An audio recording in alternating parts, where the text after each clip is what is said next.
Enter Drama. Enter Drama. Enter. Do we need to supply a reason? Yeah, motivate the answer. Is sex with myself real sex? No, not at all. I also don't think so. No physical. There's no physical interaction. Any opportunities for people to engage in any parts of themselves that are sensual, I totally support. Because isolation is a kind of a funny thing. You know, having spent time in Asia, in Japan specifically, that is people's sex life. I mean, cybersex is their sex life, and so who am I in a culture that is challenged by intimacy at some levels? Who am I to diminish that capacity for engagement with their sexuality? I wouldn't judge that. So I would say for them it is. For me, it's not going to work. But for other people who choose that, it's kind of like appliances. You know, is that real sex? Masa saya fatik na to. Tik. Wow.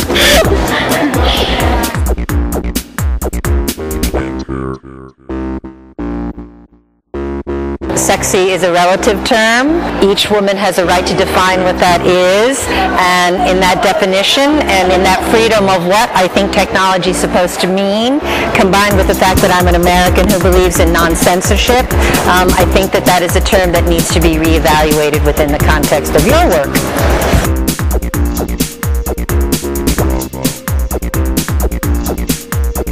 I think technology has had a massive role to play in bringing women in all sorts of diverse contexts together, and I think sharing those stories has meant that we've been able to learn from each other, and we've been able to really identify a sense of solidarity and coming together. I mean, I think that the technology is probably only as useful as dangerous as the people that use it, so women need to take control of those technologies if they're going to tell their own stories, and if they're going to take charge of the way that they are portrayed in the media. As a woman, I don't think that I can deny being a feminist. I can argue about what my place is within that, but I cannot argue the fact that that is who I am. So that's that part.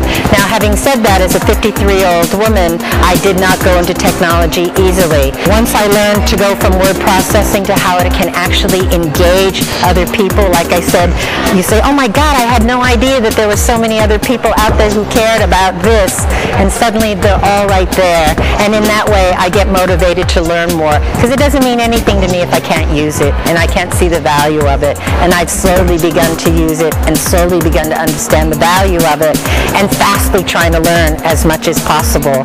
The movement toward understanding how technology can create and support movements, whether they're sexual in nature, has really blown up and is much bigger than I had ever anticipated. So I went in kicking and screaming, and I'm going out kicking and screaming in good ways. Shout out to all my homegirls. Take back the tech.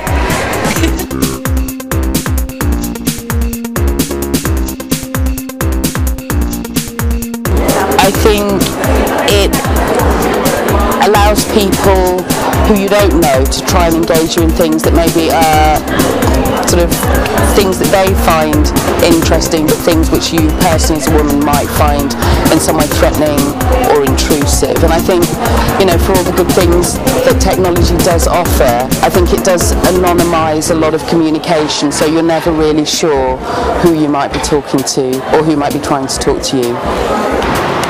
Well, the internet, for example, is being used for trafficking. I mean, it has become very easy for traffickers to not only to traffic women outside, but also to engage in exploitative ways that has never been done before, just through the use of internet. I have younger members of my family whose, you know, use of particularly internet-based technologies is an everyday sort of occurrence, and I think the communications that I have with a lot of people, which are very inspiring, I think potentially can have a negative downside if there are the sorts of slightly more intrusive and more threatening sort of things. I think for them feeling like they can control who sees their Facebook page or who they engage with, I think for them makes those ways of communicating enjoyable. It makes them feel kind of relatively safe in that they've got control over who can and can't see their information. I think it's absolutely imperative that you feel in control of things that you use to do the things that you want to do in your life. Yeah.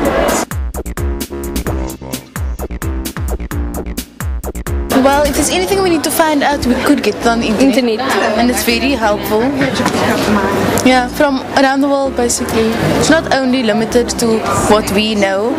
In terms of communication, in terms of the content that we want to reach out, and especially in a globalized world, our message will have more reach when it comes to the use of internet or ICTs.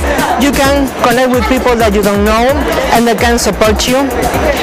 Maybe, for example, you're a lesbian and you're alone and you're growing and you think that you're the only one in the world, and maybe you have the chance to go to the telecenter or sit in front of your computer and type the word lesbian, and then after many porno sites, maybe you will find a place of a group of lesbian or a blog about lesbian or art made by lesbian, and say, oh, I'm not the only one. I mean, mobile phones in my country, for example, the use of mobile phones was so significant in overthrowing a government in year 2000. I mean, you just like text people, they come for a rally, and the next thing, the president is gone.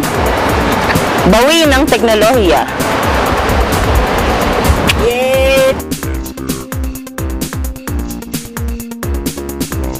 It gives everyone a voice, basically.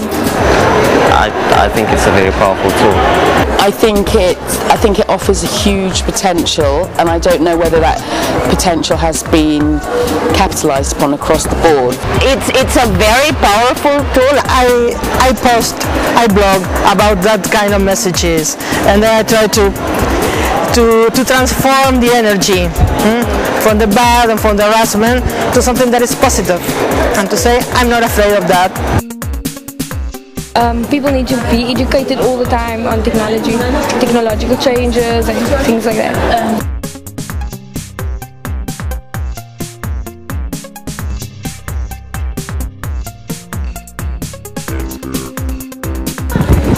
Just that I take